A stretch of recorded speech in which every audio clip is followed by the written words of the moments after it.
Fish fry అండి. Fish fry ఎప్పట్లా కాకోకుండా కొంచెం కొత్తగా ట్రై చేసేద్దామా? ఉల్లికారం పెట్టి ఫిష్ ఫ్రై చేద్దాం, ఎలా ఉంటుందో చూద్దాం మరి.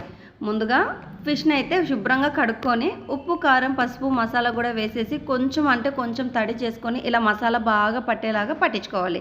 తర్వాత స్టవ్ వెలిగించి కడాయి అయితే హీట్ చేసుకోవాలి. కొద్ది మోతాదులో నూనె వేసుకొని మసాలా పట్టించినటువంటి చేప ముక్కల్ని అన్నిటినీ ఇందులో వేసి డ్రై రోస్ట్ అయితే చేసేసుకోవాలి. ఉల్లికారం అన్నాం కదా, అందుకోసం ఉల్లిగడ్డను అయితే తరుక్కొని పేస్ట్గా చేసేసుకొని పక్కన ఉంచుకోవాలి. డ్రై రోస్ట్ చేసుకున్నటువంటి చేప ముక్కల్ని అన్నిటినీ ఒక ప్లేట్లోకి అయితే తీసేసుకోవాలి. అదే కడాయిలో తగినంత ఆయిల్ అయితే వేసుకొని ఉల్లి పేస్ట్ని కూడా వేసి బాగా దోరగా వేయించేసుకోవాలన్నమాట. అది వేగిపోయిన తర్వాత అందులోనే అల్లం వెల్లుల్లి పేస్టు, కొద్ది మోతాదులో ఉప్పు, కారం, పసుపు కూడా వేసి మరొక 2 నిమిషాలు మగ్గించి చేప ముక్కల్ని ఇందులో వేసేసుకోవాలి. ఇంతేనండి, డిష్ చాలా కొత్తగా ఉంది. మీరు ట్రై చేసి ఎలాగ ఉందో కామెంట్ చేసేయండి.